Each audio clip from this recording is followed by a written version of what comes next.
Parole d'actualité sur Radio Côte Caraïbe. Nous sommes avec les membres du mouvement de Nunsaré, à savoir M. Eden Amonra et M. Dorville Jean-François. Bonjour messieurs. Bonjour. Merci et bienvenue sur Radio Côte Caraïbe. On commence tout de suite pour déjà comprendre ce mouvement, parce que j'ai eu l'impression... Alors, est-il religieux ou plutôt spirituel ? Je me présente Eden Amonra, je suis chercheur autodidacte. Mes travaux portent sur la survie des espèces face aux enjeux d'extinction de masse. Je suis initiateur du mouvement des Nunsaré. J'ai vécu 23 ans sur le continent. À la quête d'identité, qui nous sommes authentiquement, parce que de par l'histoire liée à l'esclavage, la colonisation, aujourd'hui, nous sommes, de par mes travaux de recherche, conscients que nous portons des identités de protectorat, d'assujettissement. Je ne sais pas si vous vous souvenez, à l'époque du film Racine, où on se souvient bien, Kunta Kinte, de son fier nom, avait été arraché du continent, mais aussi a été arraché de son nom, où ils ont dû le flageller jusqu'à ce qu'il accepte de porter le nom du maître. Parce que porter le nom du maître est essentiel dans la stratégie du colon pour te maintenir dans la domination. Et c'est ainsi que les noms que nous portons, tels que humains, africains, tout ça sont des identités colonialistes, et ce sont des identités qui malheureusement ne nous servent pas, parce que en portant ces identités, c'est comme si nous portons le nom d'un père adoptif.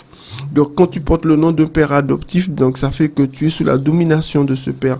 Et c'est pour ça que nous, les dits africains ou les afrodescendants, nous sommes toujours dominés par les nations colonialistes, parce que nous portons une identité qui nous ont attribuée et non plus l'identité de nos ancêtres. Et dans la quête de la réappropriation de qui sommes-nous authentiquement et ancestralement, ça a été une quête longue pour pouvoir retrouver ses racines, mais de par cette expérience sur le continent, j'ai été, si je peux dire, visité par des rêves, des visions, et avec les ancêtres, et qui m'ont petit à petit reconduit jusqu'à cette filiation identitaire qui est le Nunsaré, dont le terme Nun est un terme qu'on trouve uniquement en terre sacrée de Kama, qui est colonialement appelé Égypte. Et dans les testaments de l'Égypte, il y a un créateur qui s'appelle Amora, et ce créateur nous dit que lui, il vient du Nun, et que le Nun, c'est l'eau primordiale, l'océan primordial, d'accord? Et dans la civilisation de Kama, le père Hardy, le pharaon, colonialement qu'on appelle le pharaon, lui, son plus haut titre de Kama et aussi de la création, c'est Sa-Ré. Sa qui veut dire progéniture ou fils, et Ré, c'est la divinité du soleil. Donc on se définit en tant que Nunsaré, ça veut dire on se reconnaît comme étant les progénitures de l'eau et du soleil, qui sont les deux entités énergétiques dépositaires de l'existence de toute vie, ou bien ce sont les entités qui ont le pouvoir de régir toutes les formes de vie biologique qui existent, non seulement dans la création, mais aussi dans le cosmos, parce que autour il y a ce qu'on appelle le système solaire, donc autour de ce soleil, il y a plusieurs d'autres corps stellaires qui gravitent autour. Donc c'est pour dire que il y a une énergie qui gouverne la notion vie, et dont nous sommes intrinsèquement liés. Donc, de pourquoi nous sommes des Nunsaré. Et donc, il veut dire nous sommes les progénitures de l'eau et du soleil. Et c'est une identité de filiation parentale, au même titre que la mangue est la progéniture du manguier. Et n'est mangue que parce que c'est le manguier qui lui a donné vie. Aussi, nous sommes les progénitures que nous sommes les beaux êtres, les beaux hommes, les belles femmes que nous sommes, que parce que nous sommes issus d'une entité qui certes n'a pas la même forme que nous, mais est l'entité qui nous a donné la vie et qui est l'eau. Voilà. D'accord, donc vraiment, c'est ce que je disais, un mouvement spirituel, si je puis dire. Voilà, un mouvement spirituel de filiation, de reconnaissance de sa filiation parentale avec les entités qui nous servent, qui nous ont donné la vie et qui chaque jour prennent soin de nous parce que on mange, on boit, on respire et l'entité qui assume cette fonction est d'autres purement matriarcale. Et c'est pour ça que l'Égypte était une société matriarcale parce que le matriarcat c'était pas la domination de la femme sur l'homme mais c'était le respect de l'entité mère dans l'exercice de ses fonctions auprès de ses progénitures parce qu'il n'y a de vie que dans le rôle d'une mère qui prend soin de ses progénitures. D'accord. Alors, vous parliez tout à l'heure d'une démarche de recherche. Qu'est-ce qui vous a amené justement à tout ce travail? Quel est le point de départ? Quel est-il? Ben, vous savez, il est vrai, dans la vie, il n'y a rien qui existe sans la notion de vocation, voyez-vous. Et moi, depuis mon enfance, je me posais des questions sur la vie.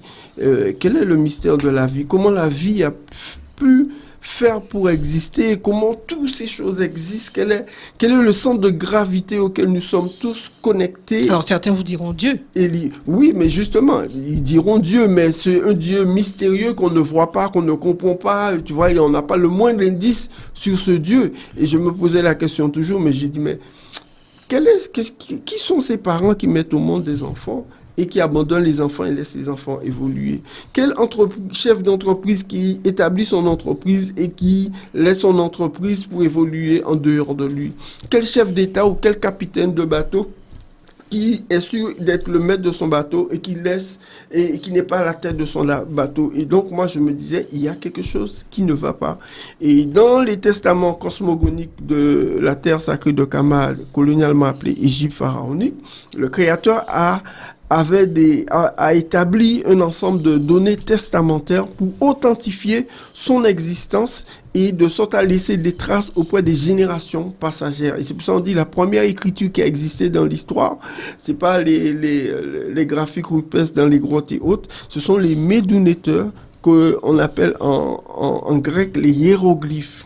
Donc, hiéroglyphe, c'est un terme grec qui veut dire écriture sacrée, mais les méduneteurs veut dire parole du Créateur. Pourquoi parole du Créateur? Parce que ce Créateur avait pour souci de transmettre à ses progénitures tout le savoir qui est lié à la vie, comment il a lui-même été enfanté et comment lui, il a initié sa création. Et c'est pour ça, en Égypte, il y a beaucoup de temples avec les écrits méduneteurs, d'accord, et qui sont des données testamentaires liées à l'authenticité de ce créateur et ses droits d'auteur de père inventeur.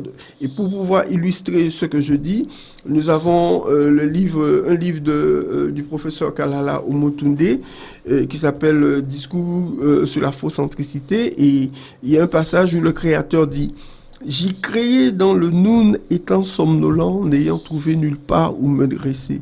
Et le plan de la création se présenta à moi. Je fis tout ce que je fis en étant seul. J'y créais dans mon cœur des projets et j'y créais un autre mode d'existence. Et des modes d'existence dérivés de moi furent multitudes. Il dit bien, j'ai créé un autre mode d'existence, ce qui veut dire que lui-même, il est un mode d'existence. Voyez-vous? Et il dit après, et des modes d'existence dérivés de moi furent multitudes. Et à ce sujet, donc, il existe au sein de cette planète une entité à partir duquel toute forme de vie Prend naissance. Et c'est là qu'est la clé fondamentale de la multiplicité de toutes les formes de vie que nous voyons. Et cependant, ces données testamentaires de ce créateur, on ne le retrouve ni dans la Bible, ni dans le Coran. Parce que ceux qui ont établi la Bible et le Coran, ce sont nos colonisateurs qui savent que pour qu'eux puissent nous dominer, il faut effacer de notre mémoire ce pan de l'histoire et qui sont spécifiques à nous les Noirs. Et aujourd'hui, on nous raconte que l'Égypte, c'est l'histoire des Blancs ou autres. Aujourd'hui, ce sont des Arabes qui occupent cette terre, mais c'est purement des données qui ont été établies par nos ancêtres qui étaient des Kamites. Et quand on dit Kamites, ça veut dire noir.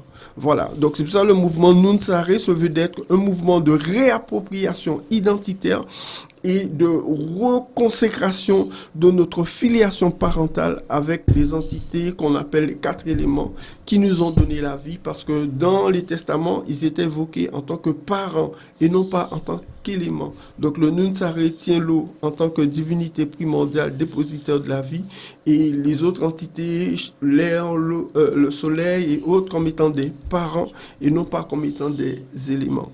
Très bien. Alors, dites-nous, aujourd'hui, quels sont les objectifs de ce mouvement?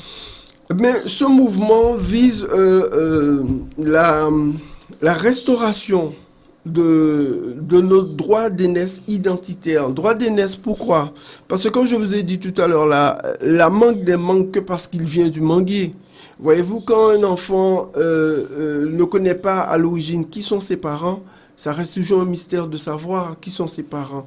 Et quand il a trouvé qui sont ses parents, il reste attaché à ses parents. Donc ce mouvement a pour but de pouvoir non seulement nous réapproprier cette identité, mais aussi restaurer les vraies lois, les vraies traditions, le vrai état de droit juridique, diplomatique, administratif, intrinsèque à la légitimité de l'existence de la vie. Contrairement à ce que nous vivons aujourd'hui, nous voyons que des êtres vivent, mais ils sont brimés, assujettis, mis en esclavage, privés de leurs droits, et tout ça sous tutelle de nations colonialistes qui prônent que nous sommes des humains.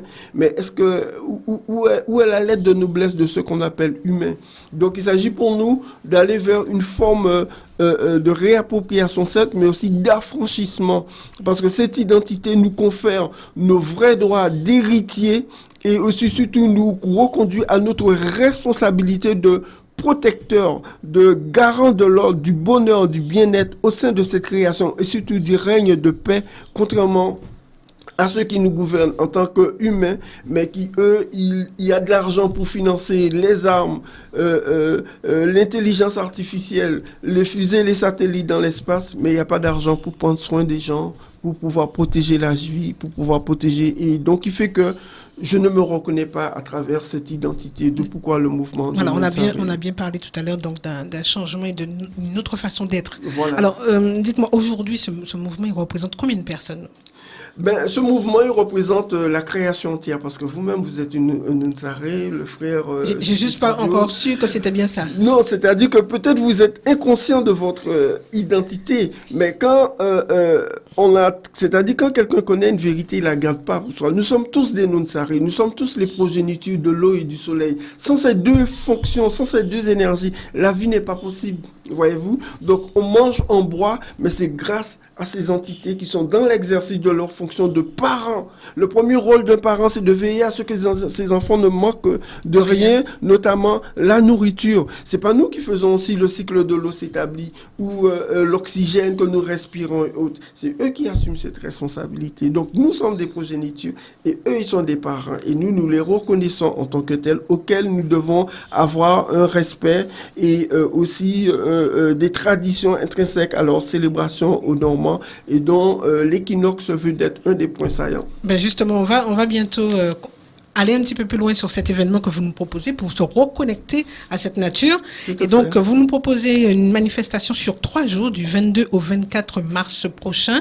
On va marquer une légère pause et on y revient pour bien comprendre ce programme que vous nous proposez. À tout de suite.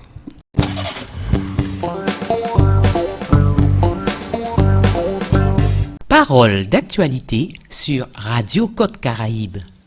Alors oui, justement, vous êtes bien sur Radio Côte Caraïbe dans ce parole d'actualité qui est un peu particulier parce que justement nous allons nous dépasser un peu de spiritualité avec ce mouvement des Nunsaré qui nous présente aujourd'hui Eden Monra et Monsieur Dorville Jean-Baptiste. Alors justement, vous avez parlé de l'équinoxe comme un portail d'une autre énergie tout à l'heure. Est-ce que justement on vous a pas encore entendu Monsieur Dorville? Que pouvez-vous nous dire sur ce programme particulier? Alors, bonjour à tous. Je suis N'hésitez pas à vous rapprocher, qu'on entende bien votre voix. Jean-François Marc-Dorville, je suis docteur en mécanique des fluides et j'accompagne les Nunsaré dans le cadre de la table ronde qui va avoir lieu pour cet événement, cette célébration de l'équinoxe. Autour de l'eau. Voilà. Autour de l'eau. Voilà. Alors la question c'était autour des équinoxes. De l'équinoxe et de ce qu'on va interpréter comme étant un portail énergétique.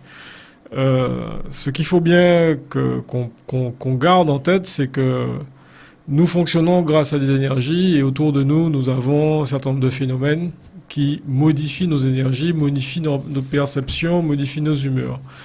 La Lune en tournant autour de la Terre va générer une pleine Lune, des croissants de Lune, une nouvelle Lune, et ça continue.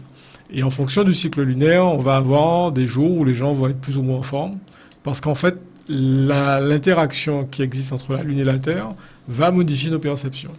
Mais il en est de même aussi quand la Terre tourne autour du Soleil, et on va avoir des périodes de montée où on va avoir plus de chaleur, plus de lumière, et puis des périodes de descente où on va avoir moins de chaleur, moins de lumière. Et d'ailleurs, nos anciens l'utilisaient, ce cycle, pour le jardin créole aujourd'hui. Exactement. Et donc, cette célébration pour le Nouvel An, c'est-à-dire que si on prend en compte que le Nouvel An serait à l'équinoxe, c'est le choix de tout un chacun, chaque société fait le choix, mais ce qui est essentiel, c'est qu'au-delà du choix, c'est de prendre conscience que au cours de l'année, on n'est pas toujours dans les mêmes dispositions et qu'on va passer à l'équinoxe à une période où on va avoir une montée d'énergie parce qu'on va avoir plus de chaleur, plus de lumière, on va être dans des conditions hautes qui vont faire que la nature ne va pas se comporter de la même façon et les gens non plus ne vont pas se comporter de la même façon.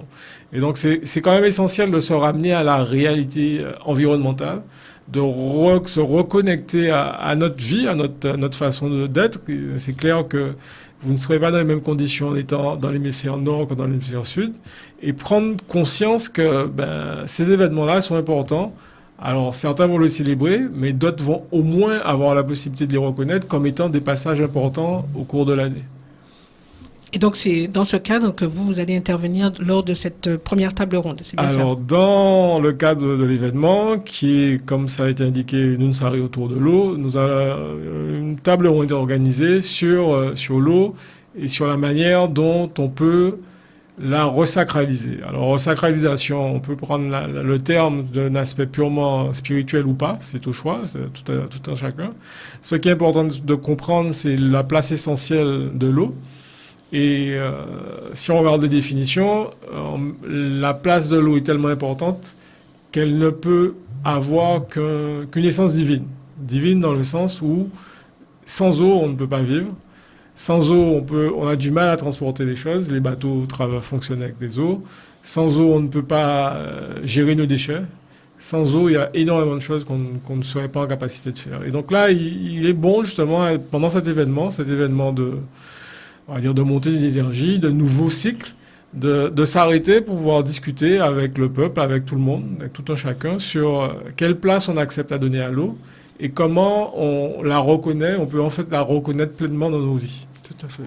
Très bien. Alors, monsieur Emonra, pardon, j'ai vu dans le programme qu'on a, et ça m'a interpellé, avant de revenir sur les différents temps de conférences qui ont lieu d'ailleurs dans différents lieux pendant ces 3 jours, on parle d'une une cérémonie de libation. Est-ce que vous pouvez nous expliquer en quoi ça consiste exactement? La cérémonie de libation, c'est une cérémonie qui vise à honorer les divinités, les ancêtres, et qui sont les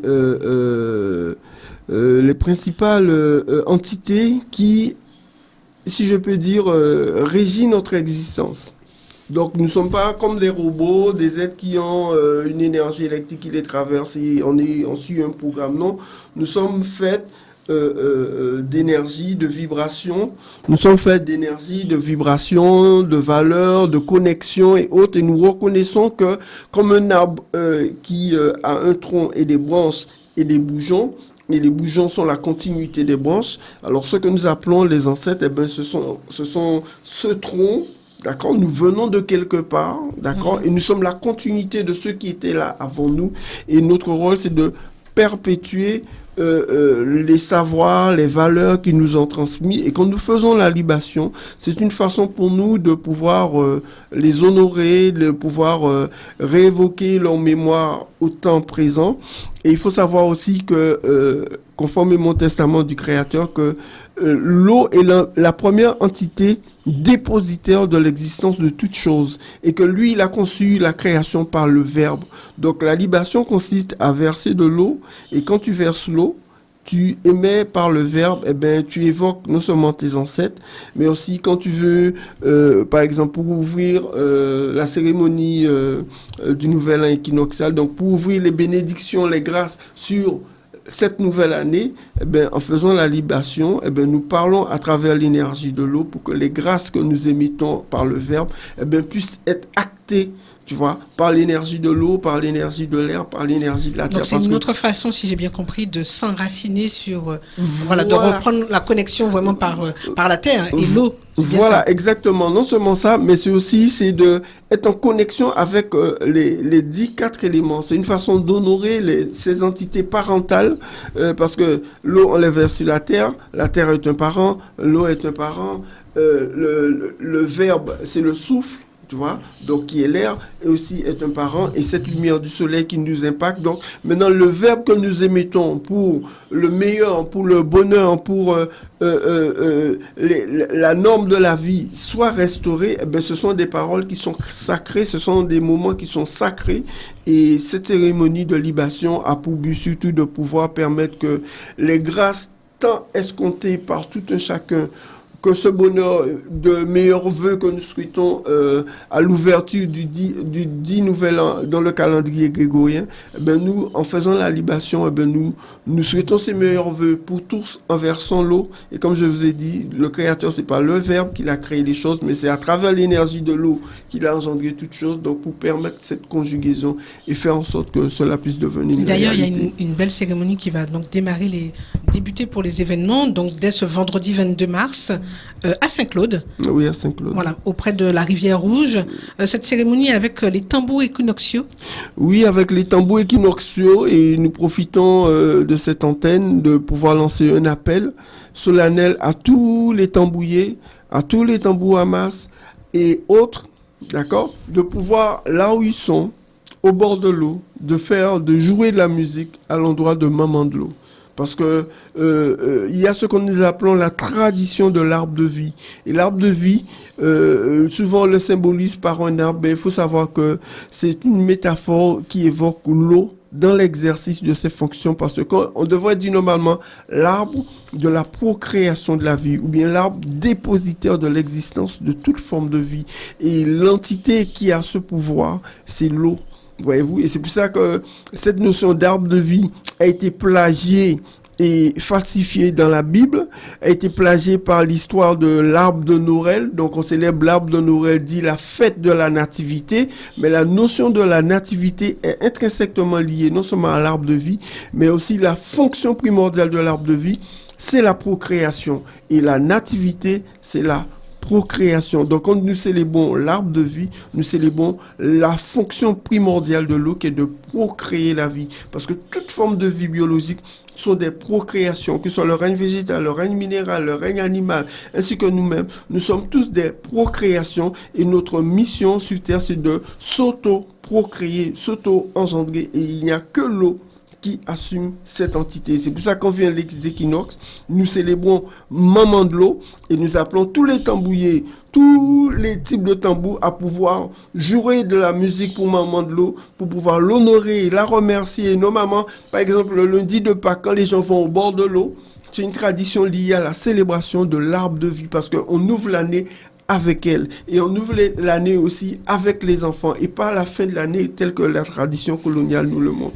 Alors justement, c'est cette invitation que vous nous proposez justement pendant ces 3 jours, je rappelle, vendredi 22, samedi 23 et dimanche 24, à travers d'ailleurs différentes conférences et tables rondes, aussi bien en Basse-Terre, à Saint-Claude, et aussi vers Pointe-à-Pitre, de façon à ce que tout le monde puisse participer à ces temps de réflexion et de reconnexion, comme vous le disiez tout à l'heure. Si, tout à fait, parce que normalement, comme je vous ai dit, nous sommes dans un processus de réappropriation. Mais l'objectif final, c'est que, par exemple, à titre d'exemple, l'année prochaine, chaque commune puisse célébrer le nouvel an équinoxial. Parce qu'il faut savoir que l'équinoxe, c'est un cycle de renouveau énergétique, de respiration de la planète avec le cosmos.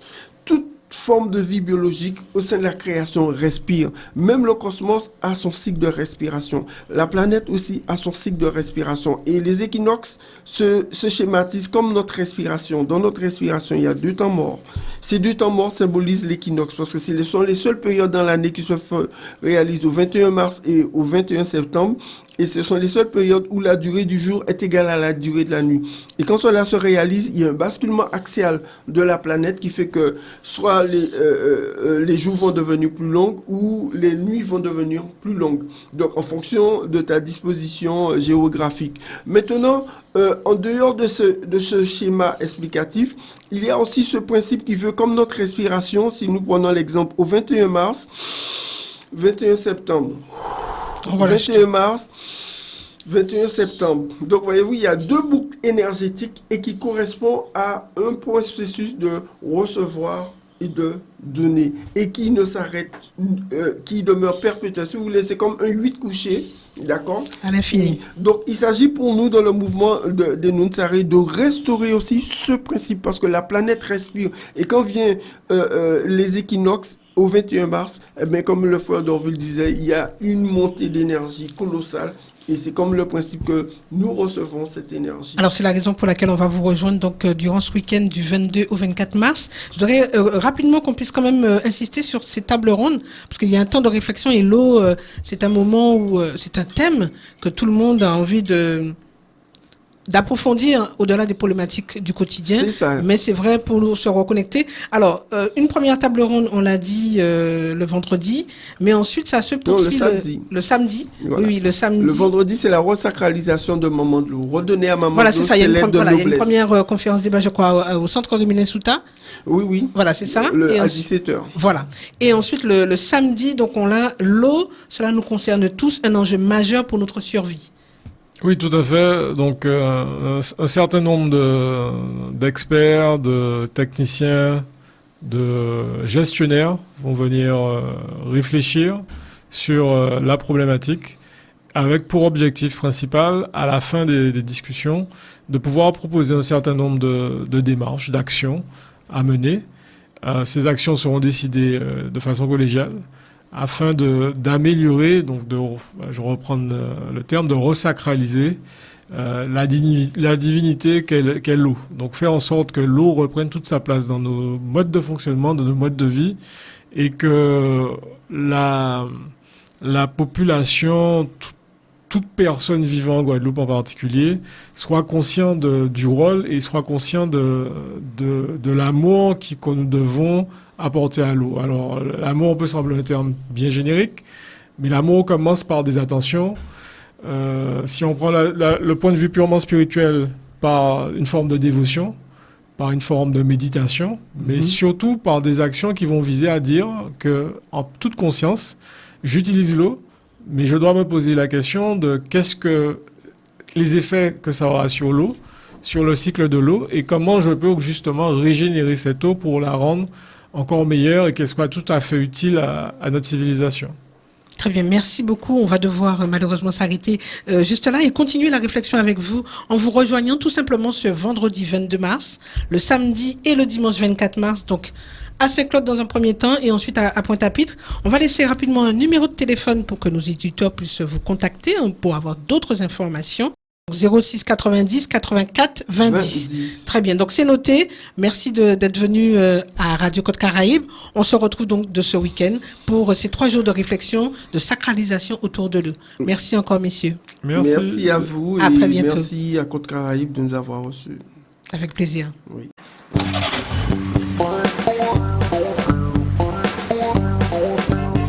C'était Parole d'actualité sur Radio Côte Caraïbe.